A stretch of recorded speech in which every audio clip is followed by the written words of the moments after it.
সবাইকে happy new year. আজকে আমরা বছরের প্রথম দিনে চলে গেছিলাম মা শ্যামসুন্দরের মন্দিরে। তো সকালবেলা স্নান টান করে ভাবলাম বছরের প্রথম দিন মায়ের মন্দিরে গিয়ে শুরু হোক, কাটানো যাক। তো আমরা বাড়ি থেকে ওলা করে সোজা শিয়ালদা গিয়ে পৌঁছেছি। এখানে গিয়ে এত লাইন, প্রায় 3 ঘন্টা লাইনে দাঁড়িয়ে তবে পুজো দিতে হয়েছে। ওইখানেই ডালা পাওয়া যায়, ওইখান থেকেই সব ডালা ফালা সব কিনে আমরা লাইনটা দেখতে পাচ্ছ, প্রচণ্ড লাইন পড়েছে।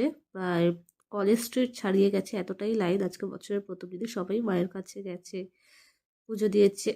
এখানে আমি একটু ভিডিও করে দিলাম, মায়ের কাছে প্রথম গেছি। তো চলে এসছি প্রায় 3 ঘন্টা লাইনে দাঁড়ানোর পর। তো প্রথম গেলাম মায়ের বাড়ির সামনে, গিয়ে পৌঁছালাম। ওইখানে গিয়ে মায়ের বাড়িটা সুন্দর করে সাজিয়েছে একদম ফুল টুল দিয়ে, মানে বেলুন ফেলুন দিয়ে।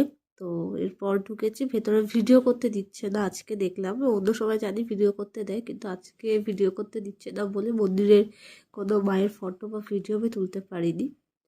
তো তারপরে ওখান থেকে বেরিয়ে একটু কলেজ স্ট্রিট এসেছিলাম, কয়েকটা বই দরকার ছিল। কলেজ স্ট্রিটে এসে কয়েকটা বই দেখছিলাম, আমার একটু বইয়ের দরকার ছিল। তো সেখানে বই টই দেখে তো ডিরেক্ট বাড়ি, ব্যাস আজকের এইটুকু।